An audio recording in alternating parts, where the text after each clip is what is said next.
Right, welcome back to the El Pandito post-op show, right? Man United 1-0 victors over Fulham away from home. Shocking performance, pretty much all round. Um, Regardless of the Bruno Fernandes goal at the end and the pundits eulogising about that was a captain's goal or anything to do with the kind of a captain's performance is like ridiculously wide of the mark. But anyway, let's get into it. So yeah, just initially, if we just look at the points, the start was pretty aggressive and to a level where it was a two blocks. To the point where the start was so aggressive. Bruno Fernandes was pushing up with Højlund almost to make a 2, and then you had our 2-8s pushing up really high also with the wingers. So you had a 2, Bruno Fernandes and Højlund, and then you had pretty much a flat 4, which is ridiculously aggressive. The 2 wingers and the 2-8s, or the 2 other midfielders, sorry, in Eriksen and McTominay. So you literally had our whole midfield and our whole forward line all pressing the ball with literally no midfield. But what that actually did, because it was so aggressive, the defence pushed up really, really high also. And we were actually pretty compact for the first 20 minutes. And I was seeing a little bit of encouragement. Yes, of course, the quality isn't going to be there when you are looking for McTominay and Bruno to kind of dictate play, which they can't do, right? But it was aggressive.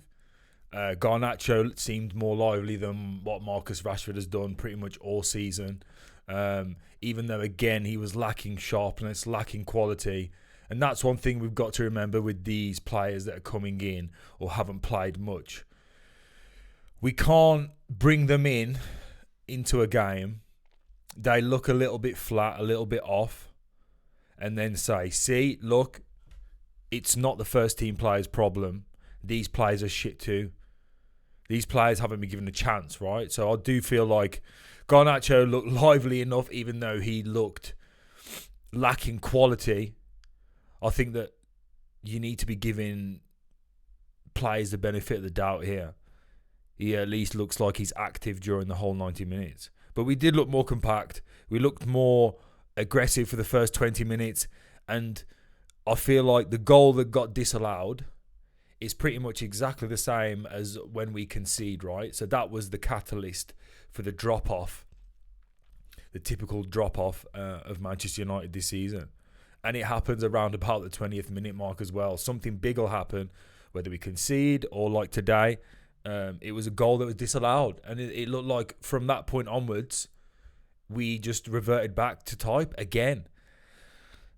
Now, Ten Hag's made some real cock-ups when it comes to the direction tactically of the team this season. And you can write a list of things that he could have done better. But how is he meant to account for a team that for 20 minutes look like they're probably following some form of instruction when it comes to pressing, when it comes to being compact, when it comes to getting on people's first touch?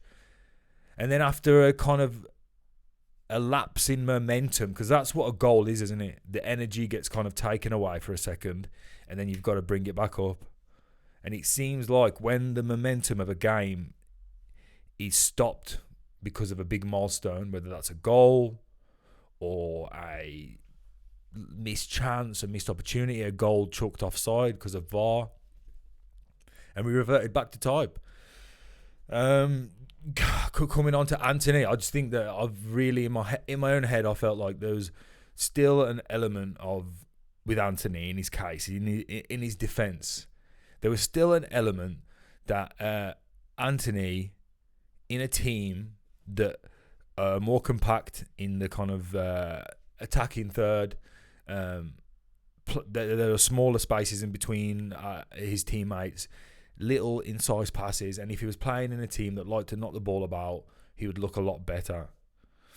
And that's kind of always been in the back of my mind, right? I agree that he's been shocking this season and he wasn't much better last season, right? But I always saw some technical ability, some tenacity, and someone that can kind of at least hold possession. But today, man, fuck my life. Like, it wouldn't matter what team Antony plays in off today's performance, because he was receiving the ball, and even though Robinson, the left back's actually like quite a hard left back to kind of like get to grips with, because he's strong, athletic, he's decent technically, he's really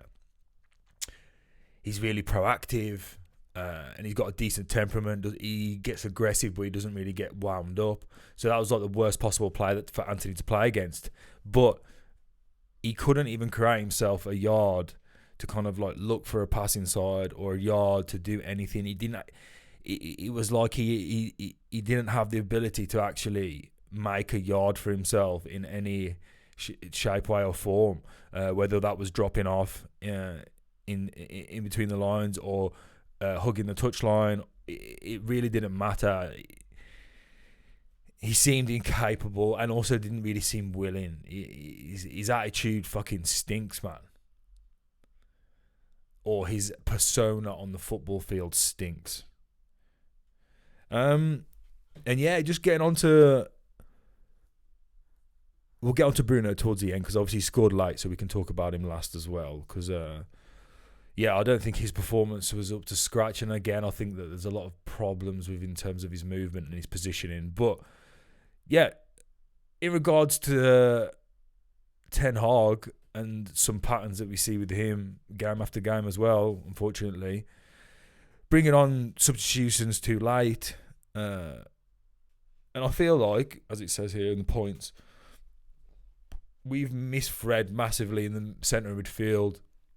The ground he covers, the intelligent kind of positioning that he does have, always seems to be on the player's touch. And I think that he was like a real catalyst for us having any kind of control in the middle of midfield last season.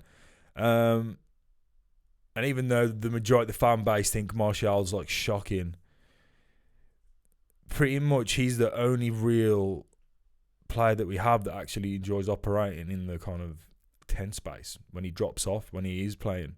When he does come on the pitch, he links with the wingers.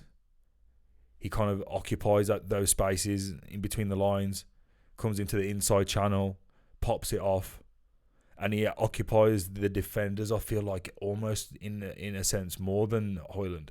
Højlund's just pinning the defenders back, but then there's no one operating in the 10 space because Bruno vacates that space so often. So I do feel like we generally do miss Fred and Martial in this team. When Martial played last season, he played well, and then when he's come on this season, he's played fine. Yeah, he hasn't been dropping absolute stinkers. He's just coming on into a struggling team, and he might not get on the ball as much, but when he does get on the ball, you do see a difference. He does bring composure, right? So I feel like maybe doesn't have to be Tony, but that type of player we miss, because Højlund, even though his link play can be okay at times, he doesn't really seem to be dropping off. He is pinning defence more so than not. And that kind of leads me on to also Bruno's performance.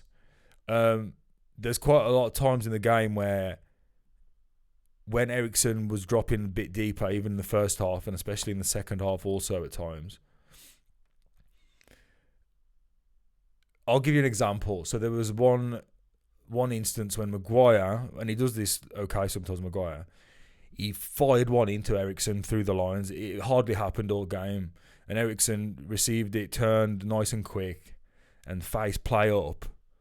And Bruno Fernandes, there was like a pathway straight to him in regards to the ball. There wasn't any defenders in his way. But as soon as Eriksen got the ball, Bruno turned and started running toward, like, making like a forward run like a striker, like for a ball over the top. Now you've already got Højlund, who is pinning defence back and is the guy that makes those runs. So you've got to have some kind of intelligence to actually be able to drop. And Eriksen actually still tried to play the ball to Bruno across the ground, and Bruno kind of realised, turned, and he was too late because he was already literally sprinting away from the ball.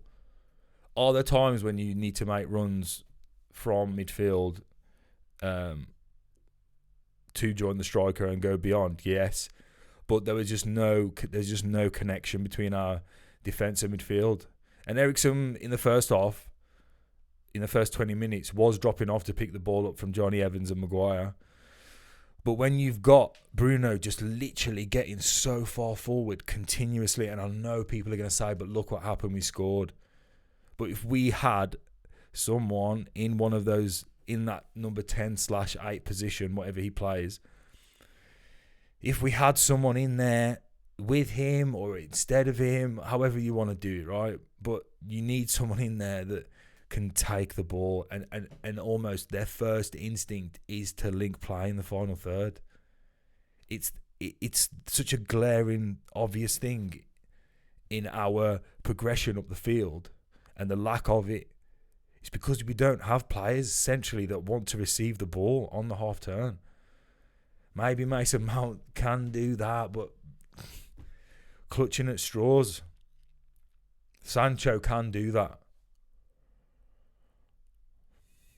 So, shocking performance. Bruno's goal, well taken. Finney, he tried to knock a ball into